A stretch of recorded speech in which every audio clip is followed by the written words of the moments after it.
gente! Boa tarde, tudo bem com vocês? Bem-vindos à minha casa. Para quem não me conhece, meu nome é Adriana Alves, esposa do Marcos Batista e mãe da Ana Clara. E esse é o espaço que eu reservo, né, para a gente poder bater papo, falar das questões da vida, do dia a dia e encontrar respostas na palavra de Deus, né, para nos dar um direcionamento, aquietar o nosso coração, principalmente nesse momento agora de isolamento social por causa do Covid, né?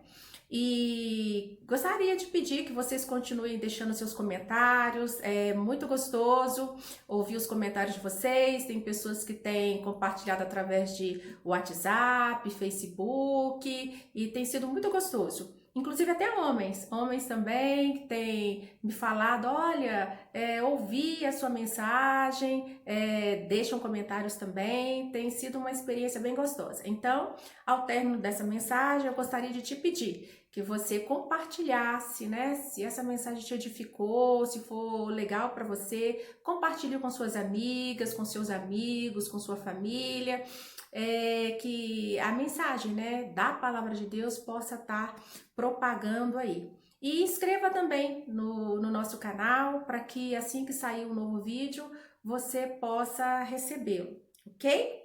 Então, vamos hoje, né, no dia de hoje, trazer essas questões que estão aí inquietando, né, o coração de tantas pessoas.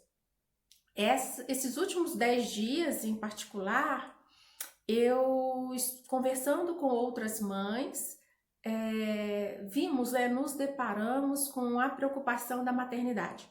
Principalmente nesse tempo agora de isolamento, aonde nós temos visto e ouvido, né, como os nossos filhos estão se relacionando, com o que eles assistem, é série, é filme, é novela, as músicas, né? Então agora está sendo um tempo onde a gente tem se deparado com essa criança, esse adolescente que está diante de nós, que é o nosso filho, é a nossa filha. É um tempo de conhecimento e de reconhecimento, né?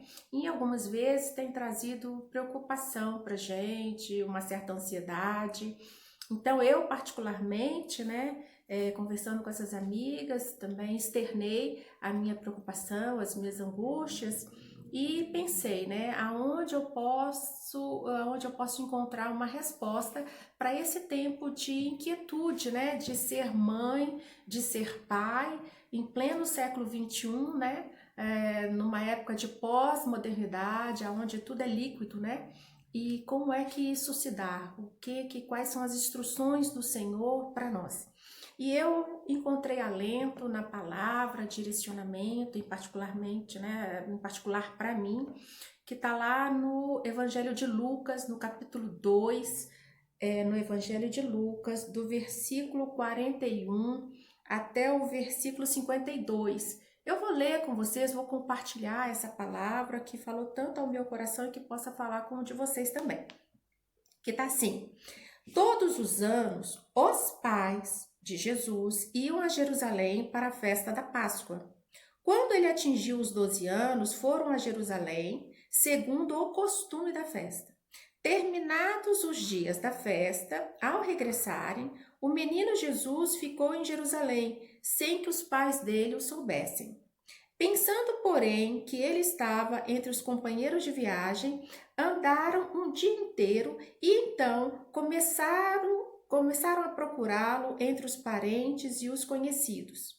E como não o encontraram, voltaram a Jerusalém à sua procura. 3 dias depois, o acharam no templo, assentado no meio dos doutores, ouvindo-os e fazendo-lhes perguntas. E todos os que o ouviam, o menino, se admiravam muito da sua inteligência e das suas respostas. Logo que os pais o viram, ficaram maravilhados, e a sua mãe lhe disse: Filho, por que você fez isso conosco? Seu pai e eu estávamos aflitos à sua procura. Ele respondeu: Por que me procuravam? Não sabiam que eu tinha que estar na casa do meu pai? Não compreenderam, porém, as palavras que ele disse. E voltou com eles para Nazaré e era submisso a eles. E a mãe dele guardava todas essas coisas no coração.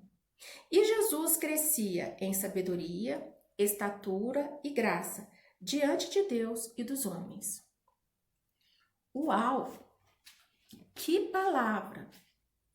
Quantos princípios essa palavra nos ensina? A iniciar quando o texto relata que os pais de Jesus iam ao templo. Significa, me ensina, né, que a importância do pai e da mãe é levar os filhos, né? Ter um rito com os filhos, ter um ensino com os filhos, né? Junto, né? Eles levaram Jesus ao templo. Então, não foi aquela questão fica, deixa, vai quando quer, a hora que quer. Não, eles levavam. Ele ia junto, né? E outro dado interessante que o texto fala é que nesta caminhada eles não foram sozinhos. Não foi só a família sozinha ao templo. Eles tinham uma rede de apoio. Eles tinham os parentes e os amigos. O texto deixa claro que eles não estavam sozinhos.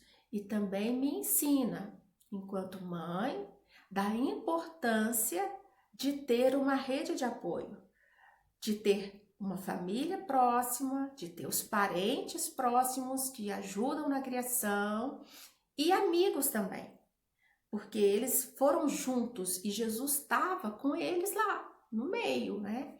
Então essa importância da gente não estar sozinhos, mas a gente ter pessoas juntos que nos ajudam na criação dos nossos filhos. E o texto fala que quando chegaram lá, eles tiveram um tempo de estar na festa, né? E não foi 1 hora, 2 horas, foram alguns dias, né? E que na volta, na hora que eles voltaram, o menino ficou. E eu achei interessante porque Maria só foi dar falta de Jesus no final do dia, né? Eles andaram o dia inteiro e o texto fala que ela pensou que ele estivesse com os amigos e os parentes. E isso é muito humano, né? A gente se distrai do filho mesmo e quando a gente sabe que a gente tem essa rede de apoio, os parentes perto, a gente relaxa, porque sabe que tá bem cuidado. Mas o legal da história aí é que ela não imaginava da surpresa, que aquele menininho que ia e voltava, ele se tornou um adolescente. Ele com 12 anos, ele fez a escolha dele. Ele ficou lá no templo. Ele ficou lá falando dos assuntos que eram de interesse dele.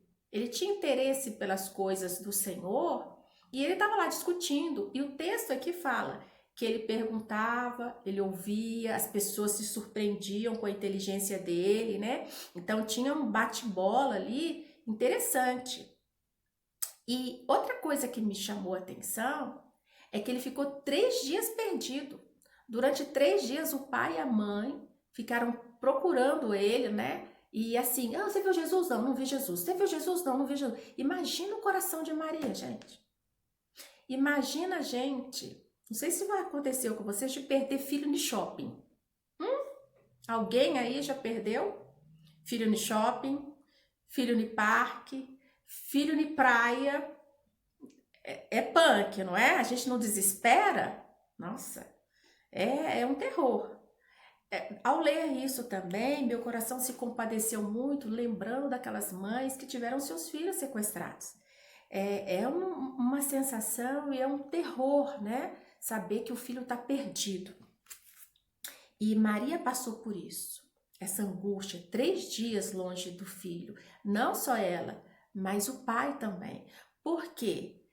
Neste relato fala que na hora que eles encontraram Jesus no templo, Maria dá uma aula pra gente de maternidade aqui. Ela fala para Jesus: Filho, por que você fez isto conosco? Ela questiona. Ela não abriu mão de questionar. Ainda que ela soubesse que ela tinha gerado o Filho de Deus, ela não tratou ele como especial, o reizinho. E quantas vezes a gente trata os nossos filhos como reis, né? Eles que são os senhores, né? E a gente abaixar a cabeça. Não é isso que Deus fala, né? Não é isso que ensina, não é isso que o relato bíblico fala. Ela se posicionou como mãe e ela falou: "Por que você fez isso conosco?" E ela fala assim: "Eu e o seu pai estávamos aflitos te procurando." Aqui também ela abre o coração dela. Puxa, essa sua atitude aí que você fez nos deixou quebrados por dentro, preocupados, né? E isso me ensina que o quanto é importante a gente mostrar a nossa fragilidade humana para os nossos filhos, ensiná-los a ter empatia, falar com eles: opa, é difícil ser pai, é difícil ser mãe, eu me preocupo com você, você é importante para mim, preciso da sua ajuda, né? Da mesma forma que precisamos, né, de ouvi-los, de ter empatia pelos sentimentos, de acolher os sentimentos deles, de saber que a gente já passou pela infância, já passou pela adolescência, também tivemos as nossas experiências, que eles também têm o direito de ter as experiências deles.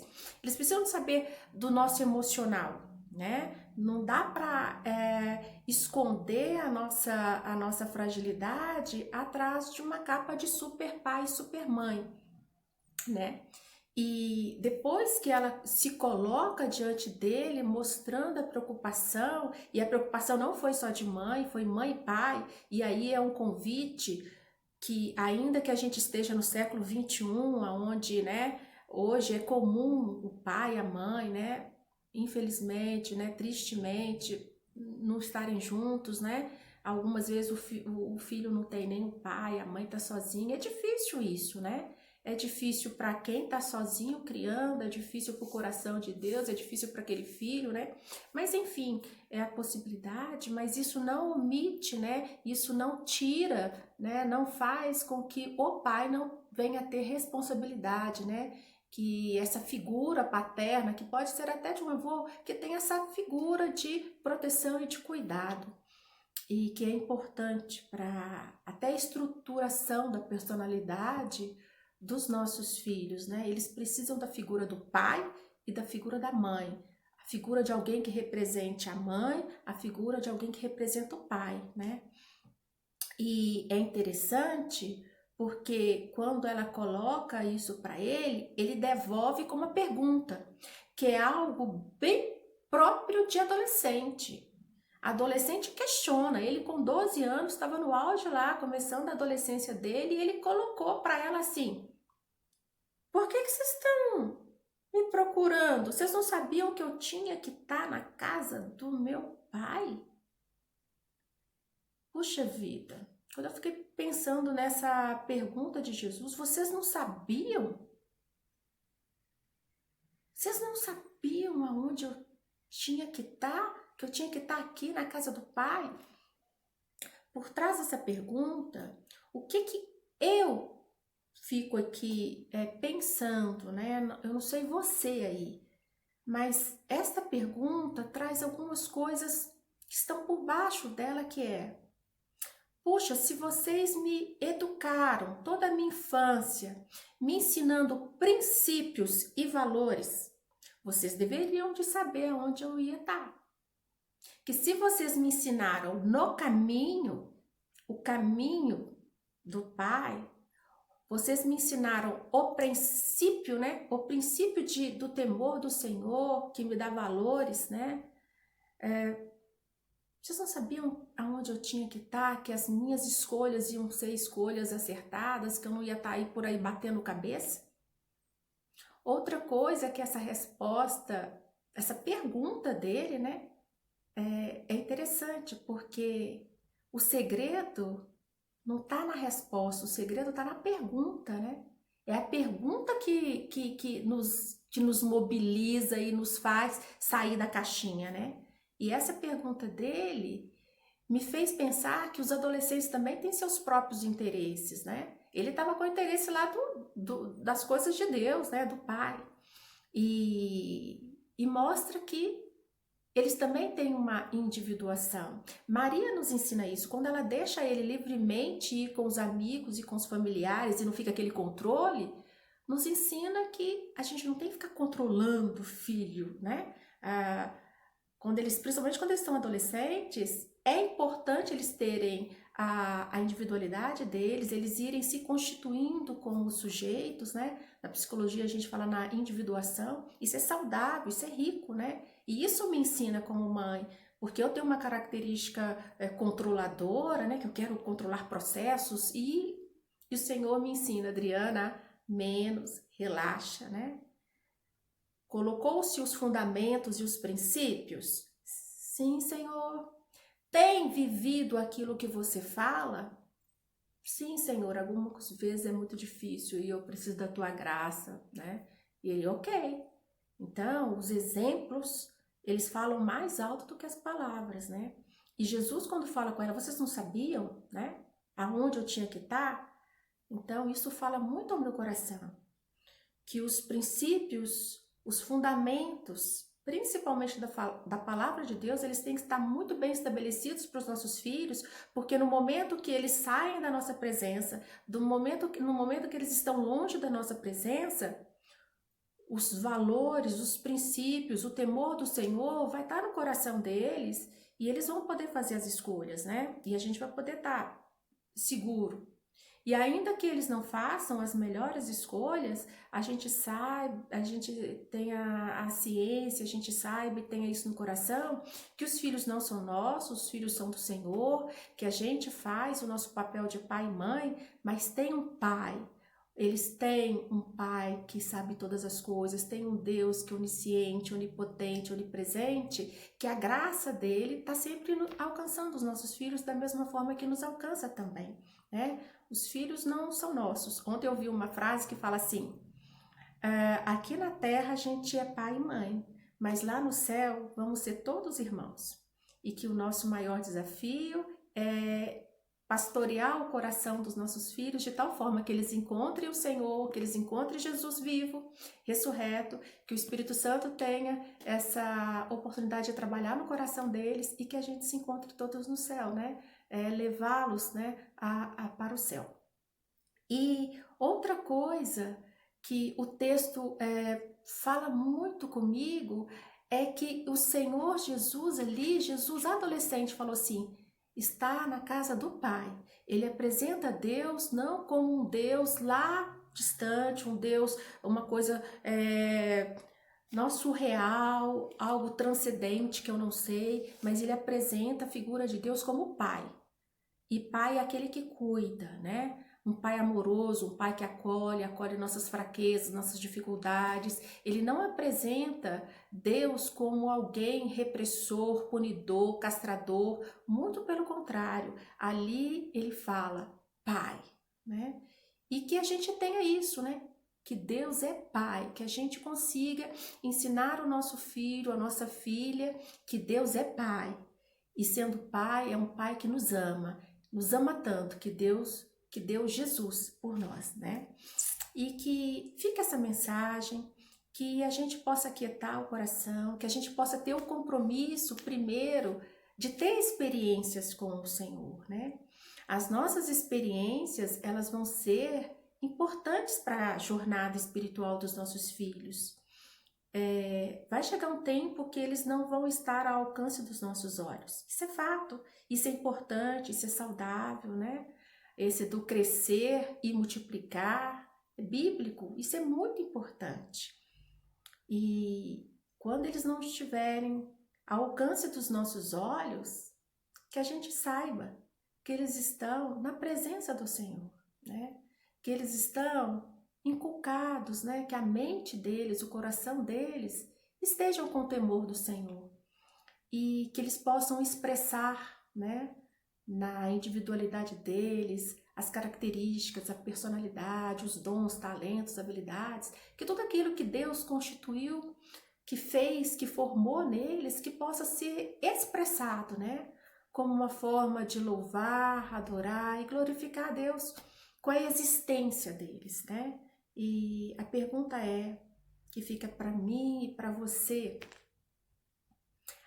a nossa vida expressa, né, o nosso louvor e a nossa adoração a Deus?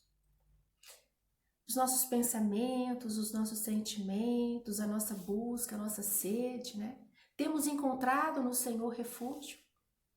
Os nossos filhos, né, as nossas filhas têm visto, né, na nossa vida, a nossa caminhada, né? E quando eu falo caminhada, não é caminhada com regras, com horários, que tem que fazer aquilo, né?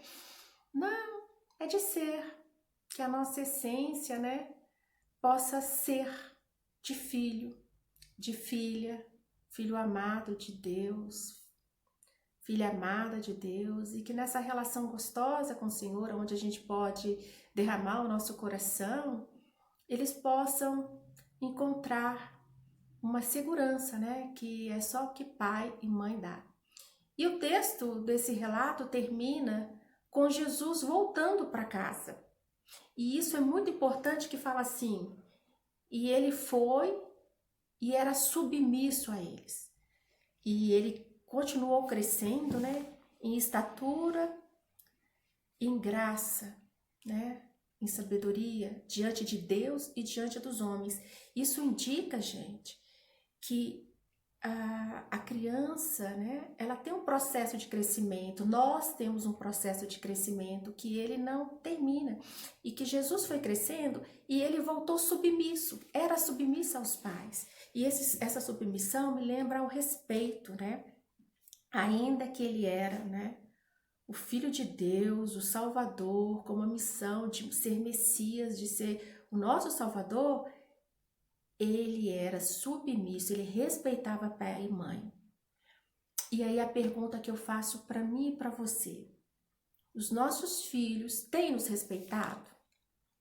Nós temos ensinado os nossos filhos a nos respeitar? Porque pai e mãe não é amiguinho, não é coleguinha. A gente tem que se colocar como pai e mãe. E dentro de uma relação, de uma dinâmica familiar amorosa, o respeito tem que ser um fundamento bem estabelecido. Nós respeitamos a Deus? E a pergunta que eu faço para mim e para você: de que forma que respeitamos a Deus? Pensa aí. O que é respeitar a Deus? Será que ouvimos a voz de Deus? Será que temos tempo de qualidade para ouvir a voz de Deus, de respeitar aquilo que Ele fala? Esse princípio, esse fundamento de respeito vai fazer toda a diferença na colheita. A palavra de Deus fala lá em Gálatas, né, que aquilo que o homem plantar, isso também ele ceifará. Tem uma colheita, né? E é importante esse princípio da obediência ao pai, à mãe, ao respeito, né? Isso é saudável, isso traz segurança para os nossos filhos. E a minha oração é que o Senhor guarde nossos filhos. Que o Senhor te abençoe, que o Senhor te guarde, que o Senhor aquiete o nosso coração e que o Senhor saiba, né, que nós somos frágeis, mas que Ele não é. Ele é forte, Ele é a nossa fortaleza. Vamos orar? Se você quiser, né, esteja aí junto comigo, orando pelas nossas famílias, né? Esse é o convite que eu faço. Vamos orar? Senhor Deus, Pai amado, eu quero estar te louvando, te agradecendo por esse momento precioso, colocando o meu coração diante de Ti, o coração de cada pai, de cada mãe, de cada tio, avô, avó, que está aqui comigo agora, Pai. Pedindo ajuda nesse processo nosso de ensinar os nossos filhos no caminho onde eles devem andar. Senhor, apresentamos as nossas inseguranças, apresentamos os nossos medos, as nossas dificuldades em ensinar. Mas que o Senhor nos ajude nesse processo, a começar de nós, Pai. Quebranta o nosso coração, que nós possamos ter um ouvido, Pai, sensível à voz do Teu Espírito Santo e que nós, principalmente, Pai, possamos nos encontrar primeiro diante do Senhor. Que a gente possa estar na casa do Senhor, diante do Senhor, ouvindo a Tua voz. de tal maneira que aqueles que estão ao nosso redor, os nossos filhos, o esposo, os nossos amigos, possam, Pai, querer ouvir do Senhor também, ver essas experiências maravilhosas que temos com o Senhor e que eles queiram saber quem é o Senhor. Pai, nos ajude a ser pai e mães amorosos, que acolhem os nossos filhos, mas que também consiga instruir os nossos filhos no caminho aonde eles devem andar. E que o caminho que eles andem seja o nosso próprio caminho. E que o Senhor nos dirija e nos conduza. E que a graça do Senhor, a bondade e a misericórdia do Senhor esteja sempre diante dos nossos filhos e da nossa vida também. Aquieta o nosso coração, Pai.